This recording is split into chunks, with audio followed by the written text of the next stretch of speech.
நண்பர்களுக்கு வணக்கம். இப்போ நம்ம வந்துட்டு கடலை வடை வந்து எப்படி செய்யறதுன்னு பார்க்கலாம். இதை வந்து மசால் வடைன்னு கூட சொல்லுவாங்க. இப்போ தேவையான பொருட்கள் என்னென்னு பார்த்துடலாம். நான் வந்துட்டு ஒரு 100 பருப்புகிட்ட இருந்து எடுத்து ஊற வச்சுருக்கேன். வந்து 100 பருப்பு நீங்கள் வந்து ஊற வைக்கும் போது வந்துட்டு ரொம்ப கம்மியாக தான் தெரியும். ஆனால் நல்லா ஊறினதுக்கப்புறம் நல்லா நிறைய ஜாஸ்தியாக வந்துடும்.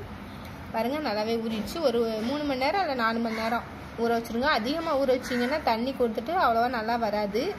உங்களுக்கு இப்போ அது பிடிக்கலாம், நல்லா வராது. அதனால் கம்மியான நேரமே 3 மணி நேரம் தான் அளவு, இல்லை 4 மணி நேரம் தான் ஊற வச்சுக்கோங்க. ரொம்ப அதிகமாக ஊற வைக்க வேண்டாம். பார்த்தீங்கன்னா பூண்டு வந்து ஒரு 5 பழுக்கிட்ட எடுத்து வச்சுருக்கேன். இது வந்து பொடியாக கட் பண்ணிக்கோங்க. இல்லைன்னா மிக்சியில் இது கூடயே போட்டு அரைச்சிடலாம், பருப்பு கூடயே போட்டு அரைச்சிடலாம். மல்லியில் வந்து கொஞ்சம் போல் ஒரு 2 ஸ்பூன்கிட்ட கட் பண்ணி வச்சுக்கோங்க. கருவேப்பிலையில் வந்து ஒரு கொத்து வச்சுக்கோங்க. காஞ்சி மிளகாய் வந்துட்டு ஒன்று நான் குட்டி குட்டியாக கட் பண்ணி வச்சுருக்கேன். இது வந்து பச்சை மிளகாய், இது கூட போட்டு அரைச்சிடலாம். ஜீரகம் ஒரு 1/2 ஸ்பூன் கிட்ட எடுத்துக்கோங்க. வாங்க இப்போ என்னென்ன அரைச்சிடலான்னு பார்த்துடலாம். இப்போ வந்து பருப்பு வந்து மிக்சி சாரில் போட்டுடலாம்.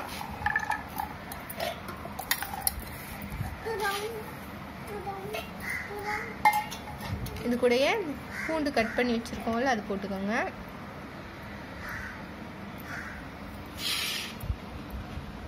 பச்சை மிளகாய் ஒன்று இது கூட போட்டுக்கோங்க. ஜீரகம் இது கூட போட்டுக்கோங்க. இல்லை நீங்கள் தனியாக சேர்க்கறதா இருந்தாலும் குட்டி குட்டியாக கட் பண்ணி சேர்த்துக்கலாம். நான் இது கூட போட்டு அரைச்சிக்கிற போகிறேன். தண்ணி ஊற்றி அரையக்கூடாது. தண்ணி விட்டிங்கன்னா அந்த மாதிரி உங்களுக்கு விழுன்னு ஒரு மாதிரி ஆகிடும். உங்களுக்கு கையில் பிடிக்க வந்து வராது. தண்ணி சேர்க்காம இப்போ வந்து அரைச்சி எடுத்துடலாம். இது கூட கொஞ்சம் போல் உப்பு போட்டுக்கலாம். தேவையான அளவு உப்பு போட்டுக்கோங்க.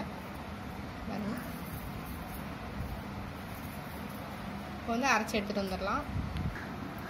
பாருங்கள் ஃப்ரெண்ட்ஸ், இந்த மாதிரி குறைன்னு அரைச்சி எடுத்துக்கோங்க. ரொம்ப சாஃப்டாக எடுக்கக்கூடாது. 1-2 கடலை இருந்தாலும் பரவாயில்ல, அப்படி தான் இருக்கணும். பாருங்கள், இந்த மாதிரி கடலை முழுசாகவும் கிடக்கணும். இந்த மாதிரி அரைச்சி எடுத்துக்கோங்க. இப்போ வந்து நம்ம நறுக்கி வச்சுட்டு வெங்காயத்தை வந்து சேர்த்துடலாம். மல்லி இலை, கருவேப்பிலை, காஞ்ச மிளகாய் கூட பச்சை மிளகாய் கூட நீங்கள் வந்து சேர்த்துக்கலாம். இப்போ வந்துட்டு எல்லாத்தையும் நல்லா பிசைஞ்சிடலாம். பாருங்கள் ஃப்ரெண்ட்ஸ், இந்த மாதிரி உருட்டும் போது வந்துட்டு நல்லா வரணும். நீங்கள் ரொம்ப தண்ணி சேர்த்திங்கன்னா இந்த மெத்தடில் வந்துட்டு வராது.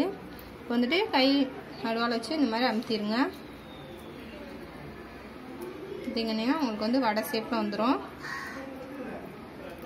இந்த மாதிரி எல்லாத்தையும் ரெடி பண்ணிக்கலாம். நீங்கள் அந்த ஷேப்பில் வேணாம், உருண்டை ஷேப்பில் வேணால் இந்த மாதிரி உருட்டி வச்சுக்கோங்க.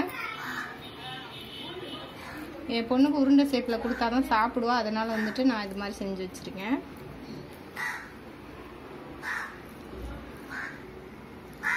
ஃபாரின் ஃப்ரெண்ட்ஸ், நான் இது மாதிரி எல்லாமே தட்டி வச்சிட்டேன். இப்போ நீங்கள் இந்த மாதிரி பண்ணி வச்சிட்டிங்கன்னா நீங்கள் அப்போயே ஒன்று போட்டு வந்து எடுத்துடலாம். இல்லை நீங்கள் அப்பப்போ போட்டு எடுத்துக்கினாலும் எடுத்துக்கோங்க. இப்போ வந்துட்டு நம்ம வந்து போட்டுடலாம். போகும்போது மெல்லமாக போடுங்க.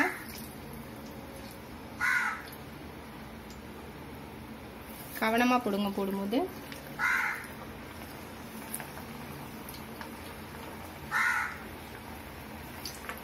அதிகமாக போட வேண்டாம். ஒரு 4 போட்டிங்கனாவே ஒரு கரெக்டாக நல்லா வெந்து வர்றதுக்கு நல்லாயிருக்கும்.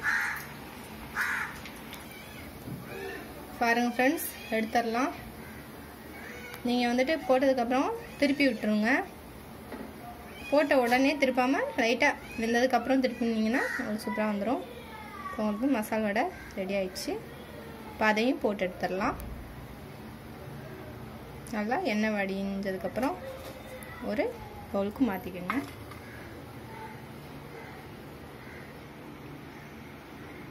பாருங்கள் ஃப்ரெண்ட்ஸ், எவ்வளோ நல்லா வந்திருக்குன்னு. நான் உருண்டையாக போட்டேன், இதுவும் நல்லா வந்திருக்கு. பாருங்கள்,